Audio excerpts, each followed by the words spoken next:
pagi. Assalamualaikum warahmatullahi wabarakatuh. Oke, perkenalkan saya Eko Budi Utomo. Pengalaman saya sebelum menjadi dosen di Prodi Teknik Industri ini, sebelumnya saya 3 tahun di proyeknya proyek instalasi pipa selama 3 tahun dari 2018 sampai 2020.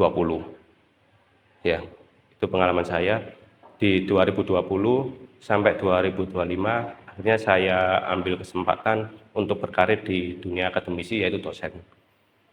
Mungkin sebelum materi, saya share terkait RPS ya, rencana pembelajaran semester. Yang dimana RPS ini nanti, RPS saya sudah UBE. Saya tunjukkan dulu. Ya, berikut saya share terkait RPS mata kuliah Teknik Pengendalian Kualitas dengan bobot 2 SKS. Oke, sebelum kita ke RPS, mungkin bisa dilihat dulu ya terkait tata tertib. Ada 6 poin di tata tertib perkuliahan. Yang pertama, mahasiswa diwajibkan hadir tepat waktu dengan maksimum keterlambatan 15 menit. Poin kedua, keterlambatan dosen selama 15 menit tanpa pemberitahuan berarti kelas dinyatakan kosong. Poin ketiga, mahasiswa harus berpenampilan rapi, menggunakan kemeja dan sepatu, tidak berbicara dengan rekannya di kelas, dan tidak mengganggu jalannya perkuliahan. Poin keempat, mahasiswa tidak berkenankan menyalakan handphone di dalam kelas. Poin kelima, mahasiswa diwajibkan memiliki minimal 1 buku referensi dan dibawa saat perkuliahan. Poin keenam, mahasiswa mempunyai hak untuk mengikuti ujian akhir semester jika yang pertama mengikuti kuliah minimal 12 kali atau 80%. Poin kedua, mengumpulkan tugas terstruktur. Selanjutnya kita bahas terkait tata tertib UTS dan UAS. Yang pertama, mahasiswa wajib hadir tepat waktu. Yang kedua, mahasiswa wajib memakai pakaian seragam yaitu kemeja berwarna putih dan rok atau celana warna hitam. Poin ketiga, mahasiswa wajib membawa peralatan alat tulis sendiri. Poin keempat, mahasiswa tidak boleh melakukan kecurangan saat mengerjakan ujian. Dan yang poin terakhir, yaitu poin kelima, mahasiswa wajib mengumpulkan lembar jawaban tepat waktu. Kita lanjut di sistem penilaian, yang dimana di sini kehadiran 15 poin atau setara dengan 15%. Yang poin kedua, partisipasi kelas ada 15 poin atau 15%. Poin ketiga ada tugas terstruktur 25 poin atau 25%. Yang poin keempat, UTS 25 poin, 25%. Poin kelima ada UAS 20 poin, 20%. Dengan total keseluruhan dari kelima poin tersebut adalah 100%. Terkait range angka penilaian yaitu 91 sampai 100 itu nilainya A. 84 sampai 90,9 itu masih tetap A, masuk di kolom A. 77 sampai 83,9 itu masuk di B+. 71 sampai 76,9 masuk di poin B, di nilai B. 66 sampai 70,9 itu masih tetap masuk di penilaian B. 61 sampai 65,9 masih masuk di C+. Dan yang terakhir 41 sampai 59,9 itu masuk di penilaian D. Oke, berikut bisa dilihat dan saya jelaskan terkait RPS atau rencana pembelajaran semester di mata kuliah Teknik Pengendalian Kualitas, yang dimana bobotnya 2 SKS atau 50 menit. Di sini bisa kita lihat bersama ada JPL yang pertama yaitu menguasai konsep dan aplikasi matematika rekayasa yang diperlukan untuk analisa dan perancangan sistem terintegrasi. JPL yang kedua yaitu menguasai prinsip-prinsip rekayasa engineering fundamentals, sains dan rekayasa perancangan rekayasa. Dan di sini juga kita lihat ada JPMK yang pertama mampu menentukan teknik-teknik mengendalikan proses secara statistik untuk mengendalikan mutu produk. Yang kedua mampu menentukan skema sampling penerimaan. JPMK yang ketiga yaitu memahami konsep dasar perbaikan mutu melalui perancangan. Dan JPMK yang terakhir yaitu mengenali cara-cara menyelesaikan konflik. Nah, di sini ada sub JPMK, ada 3 ya. Sub JPMK yang pertama yaitu mampu mengambil keputusan secara tepat dalam konteks penyelesaian masalah berdasarkan hasil analisis informasi dan data. Sub JPMK yang kedua yaitu mampu bertanggung jawab atas pencapaian hasil kerja kelompok dan melakukan supervisi dan evaluasi terhadap penyelesaian pengerjaan yang tugaskan kepada pekerja yang berada di bawah tanggung jawabnya. Sub JPMK yang ketiga yaitu mampu melakukan proses evaluasi diri terhadap kelompok kerja yang berada di bawah tanggung jawab dan mampu mengelola pembelajaran secara mandiri. Nah, di sini kita lihat bersama ada deskripsi singkat mata kuliah ya, yaitu mata kuliah teknik pengendalian kualitas ini mempelajari berbagai konsep dan teknik pengendalian dan penjaminan kualitas pada industri manufaktur maupun jasa, mengenai pengendalian kualitas online berbasis statistik dan pengendalian kualitas offline yang terdiri dari berbagai teknik maupun metode untuk perbaikan produk dan proses. Bahan kajiannya apa? Di sini ada beberapa materi bahan kajiannya ya. Yang pertama yaitu definisi kualitas, yang kedua teori kualitas, dan poin yang ketiga ada peta kendali, dan poin keempat ada analisa kemampuan proses, poin kelima ada sampling penerimaan, poin keenam kualitas jasa, poin ketujuh ada pengendalian kualitas offline, poin kedelapan ada desain eksperimen, poin kesembilan ada Six Sigma, TQM, dan brief making, dan yang terakhir ada standar terkait kualitas. Pertemuannya, kita dalam satu semester itu pertemuan 16, termasuk UTS UAS. Jadi kita pertemuan selama tatap muka itu 14 kali. 14 kali pertemuan, 2 kalinya itu 1 UTS, 1 UAS. Di sini ada ini ya, sub JPMK kemampuan akhir yang direncanakan. Yang pertama karakteristik kualitas dari suatu produk, yang dimana di situ ada beberapa bentuk metode pembelajaran ya, daring, luring, estimasinya 90 menit, dan referensinya ada beberapa referensi buku dari dosen yang lain, dan salah satunya juga ada referensi buku dari saya. Kebetulan saya di tahun 2021 itu menerbitkan buku yang berjudul Panduan Lengkap dan Mudah Berwirausaha. Ini lokasinya di Winongan. Ini saya dapatkan penelitian itu PDP di tahun 2021 dengan nominal angka dari pemerintah itu 20 juta. Alhamdulillah lolos. Dan kita selain menerbitkan jurnal yang bersinta, kita juga cetak buku ya, yang ber-ISBN, yang artinya apa? Ini buku bisa dijual dengan umum, karena kan ISBN kan nasional. Selain itu, buku ini juga punya hak cipta. Bisa dilihat ya hak ciptanya. Selain penelitian, saya juga sudah melakukan pengabdian yang kebetulan di tahun 2024 kemarin di dekat sini, Pocentrek, yaitu membuat aplikasi yang dimana memudahkan masyarakat untuk meminta surat menyurat gitu ya, permintaan surat menyurat agar lebih mudah. Yang sebelumnya di sana itu manual, harus datang ya. Jadi kalau dengan adanya aplikasi web ini bisa memudahkan warganya. Barangkali kan nggak mungkin semuanya itu yang meminta itu kayak nganggur gitu loh. Kan pasti ada beberapa yang berkarir bekerja. Sehingga surat yang sudah jadi itu nanti diambil pas paginya atau pas sorenya, kayak gitu. Intinya mempermudah. Dan pengabdian ini juga saya menerbitkan jurnal juga di pengabdian ini, di jurnal Sinta juga di tahun 2024 September. Ini ada dokumentasi dari pada waktu pengabdian, bisa dilihat.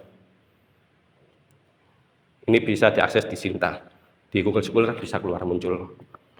Jadi terkait penelitian pengabdian jangan ragu, karena kita sudah insya Allah sudah melakukannya dengan baik. Lanjut kita ke materi ya.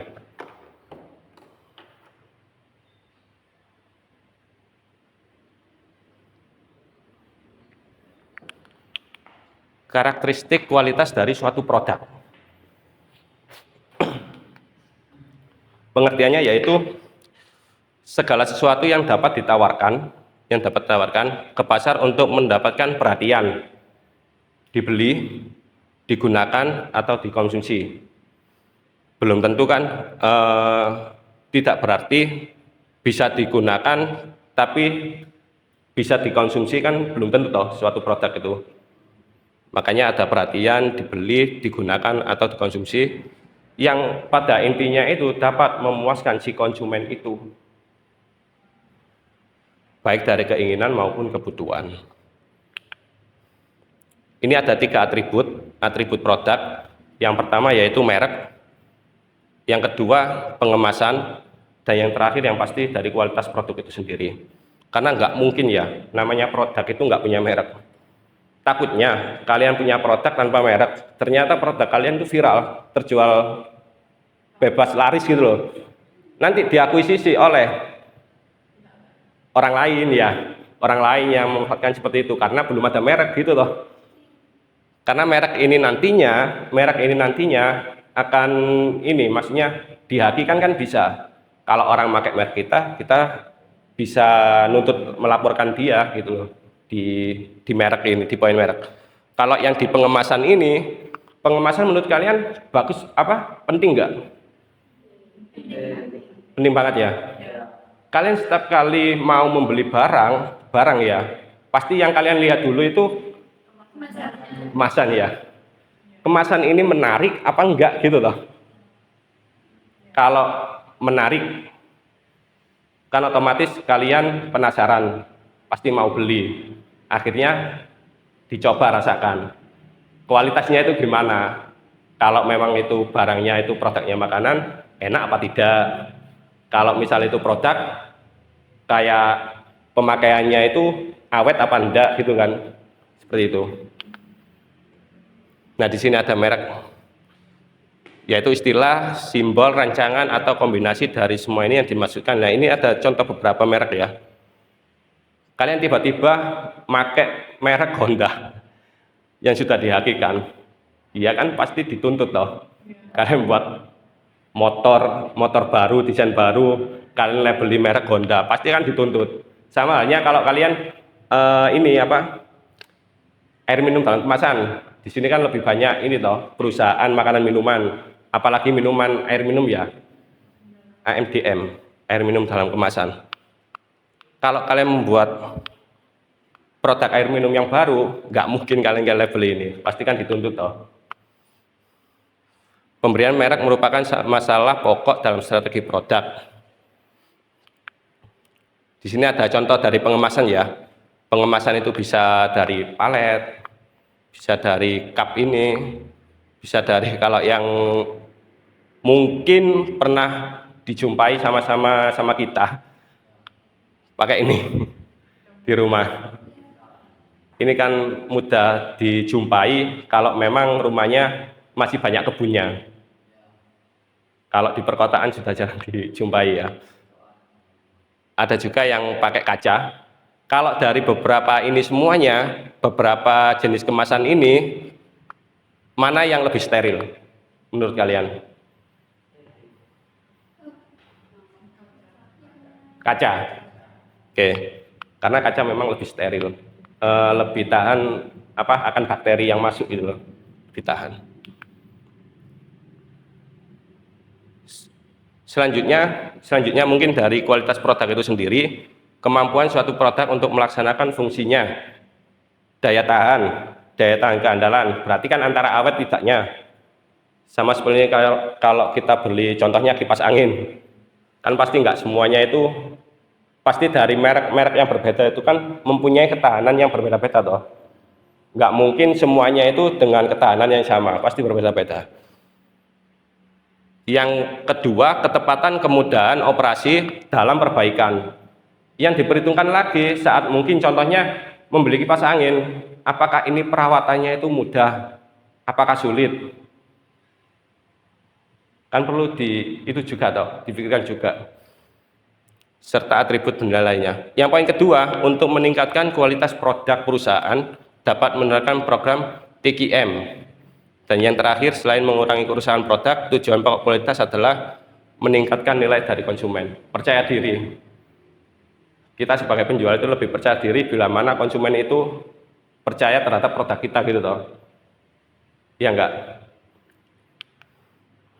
Mungkin sebelum saya lanjutkan di tingkatan produk dari 3 ini, mungkin ada yang perlu didiskusikan atau tanyakan. Oke, kita lanjut di tingkatan produk ya. Di sini ada 3 poin, yang dimana poin pertama itu produk inti atau produknya, yang kedua ada produk aktualnya, yang ketiga ada produk tambahan. Nah, di sini saya membawa contoh itu mesin 3D printing. Mungkin sampai sini ada yang mau tanyakan dulu? Iya, Pak, gimana? Ini sih Pak, sebelum membahas yang 3D printingnya, kan ini tadi tentang mata kuliah pengendalian kualitas ya Pak? Iya. Nah, apa sih hubungan mata kuliah pengendalian kualitas ini dalam konteks 3D printing ini? Dan menurut Bapak apa saja poin pentingnya dari hubungan tersebut? Oke, pertanyaan bagus. Langsung saja sekalian saya jelaskan, sekalian saya jalankan printer kerja ini ya, biar lebih efektif juga. Saya jelaskan dulu. Saya jalankan dulu.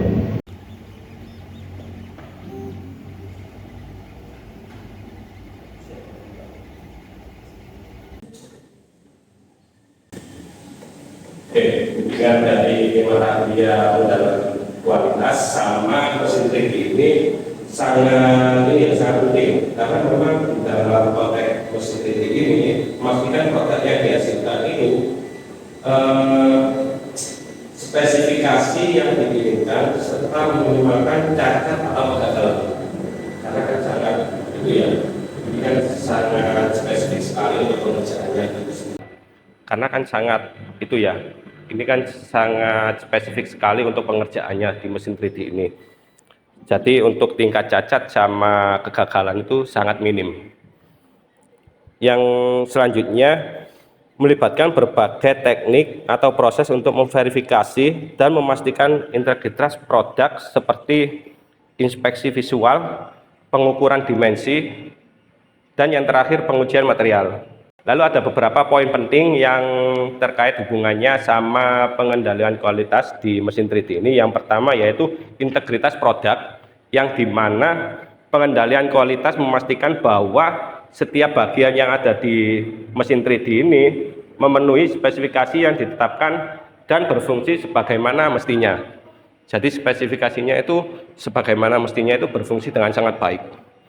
Dan dari yang poin kedua itu bisa meminimasi deteksi cacat atau kegagalan, yang dimana pengendalian kualitas membantu mengidentifikasi cacat, potensi kegagalan sejak dini seperti retakan di produk yang dihasilkan ini.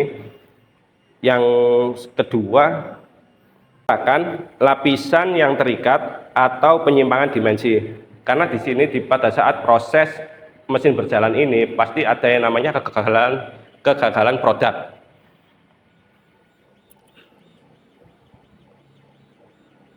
Apa bisa dimengerti dari sini, Mbak Julfa? Oke, selanjutnya lanjut di materi berikutnya.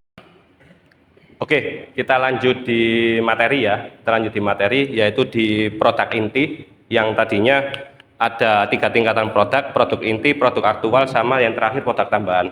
Yang dimana produk inti itu dimana inti dari produk kalian, itu namanya produk inti. Kan pasti ada toh produk inti, misalnya makanan, kalian memproduksi itu keripik pisang, berarti produk inti kalian kan keripik pisang kan. Nah terus selanjutnya itu ada produk aktualnya, yang di sini ada karakteristiknya dari produk aktual, tingkat kualitasnya, kualitas dari produk inti kalian. Yang kedua ada yang namanya dari mereknya itu, karena kita dari awal tadi kan sudah menyebutkan merek toh. Harus ada merek, kemasan, dan kemasan yang dikombinasikan dengan cermat untuk menyampaikan manfaat intinya itu di produk aktual. Kalau produk tambahnya apa? Produk tambahnya menurut kalian?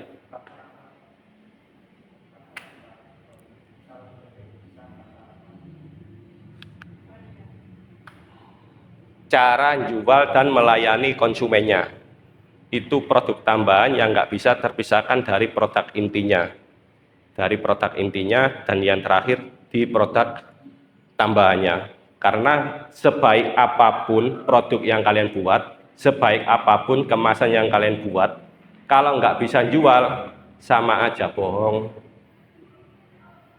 Iya nggak?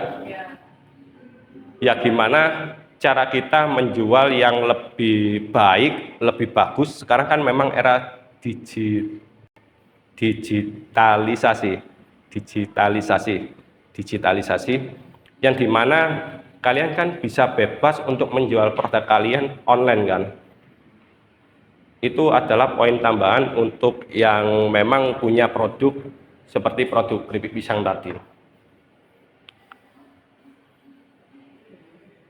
Nah, di sini lanjut di klasifikasi produk. Berdasarkan wujud tidaknya produk dapat diklasifikasikan ke dalam dua kelompok, yaitu barang sama jasa. Yaitu barang itu yang nampak kan, nampak terlihat. Kalau jasa,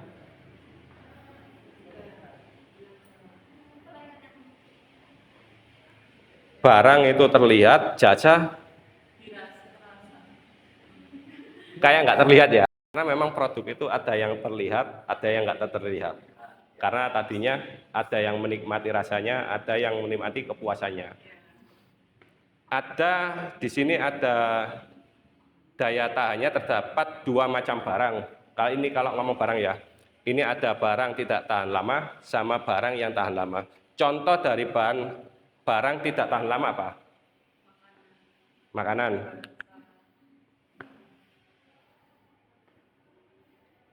Contohnya bisa dilihat di sini ya. Di sini ada sabun, minuman, makanan ringan, kapur, gula, dan garam. Ini adalah barang yang tidak tahan lama. Barang yang berwujud tapi habis dikonsumsi dalam satu atau beberapa kali pemakaian. Dipakai, dikonsumsi. Pasti habis dan kebutuhan ini berputar tiap bulan pasti habis, minimal tiap bulan habis atau tiap minggu. Selanjutnya ada barang tahan lama, yang dimana barang ini berwujud biasanya bisa bertahan lama dengan banyak pemakaian. Contohnya elektronik, lemari es, mobil atau komputer. Pasti ini kan daya tahan lamanya itu pasti kan lebih panjang toh. Mungkin bisa 10 atau 15 tahun. Bahkan ada yang menyimpan mobil tua atau motor tua yang sekarang ini lagi lagi mahal-mahalnya Vespa. Vespa itu dari tahun 60 itu malah mahal sekarang. Bisa mencapai angka 60 juta sampai 70 juta. Bahkan kalau kondisinya bagus bisa nyampe menyentuh angka di 100. Ataupun mobil, tapi mobil yang keluaran di mobil Eropa. Kalau mobil-mobil yang kayak lokal-lokalan sering dijumpai ya, kalau semakin lama ya semakin nggak laku. Yang klasik-klasik. Selanjutnya, kualitas suatu produk, baik berupa barang atau jasa, ditentukan dari dimensi-dimensinya. Apa aja dimensinya? Coba kita tengok. Yang pertama ada performance atau kinerja, yang dimana berhubungan dengan karakteristik operasi dasar dari sebuah produk itu sendiri. Yang di poin kedua yaitu ada fitur, yaitu karakteristik produk yang dirancang untuk menyempurnakan fungsi dari produk itu sendiri. Jadi dimaksimalkan untuk fiturnya. Atau menambah ketertarikan si konsumen ini, customernya itu, untuk melihat ketertarikannya itu terhadap di produk kita itu sendiri. Dan yang ketiga ada estetika. Tentunya kalau kalangan anak muda itu pasti sangat melihat terkait yang poin ketiga ini ya, estetik gitu ya. Meskipun di tempat-tempat umum atau kafe itu pasti milihnya yang estetik, pasti yang generasi Gen Z. Berhubungan dengan bagaimana penampilan dari produk itu sendiri, karena penampilan itu memang bukan yang terpenting, tapi kalau kita melihat secara langsung atau pertama kali pasti penampilan itu yang paling dilihat duluan, pasti kan itu. Yang keempat ada serviceability, yaitu meliputi kecepatan dan kemudahan untuk direparasi serta kompetensi atau keramah tamahan staf layanan. Direparasi atau diservis ulang. Jadi entah dari suku jagarnya atau secara komponennya mudah untuk diservis selanjutnya seperti itu. Dan yang terakhir kelima ada reliability atau reliabilitas, yaitu probabilitas bahwa produk akan kerja dengan memuaskan atau tidak dalam periode waktu tertentu. Kemungkinan terjadinya kerusakan maka produk tersebut dapat diandalkan. Seperti itu. Mungkin cukup sampai di sini untuk pertemuan kita di pagi hari ini. Kalau memang apa pertanyaan terakhir ini cukup, kalau cukup. Kalau memang sudah cukup, terima kasih untuk semuanya. Sampai ketemu di pertemuan berikutnya di depan. Saya akhiri, terima kasih. Wassalamualaikum warahmatullahi wabarakatuh. Waalaikumsalam.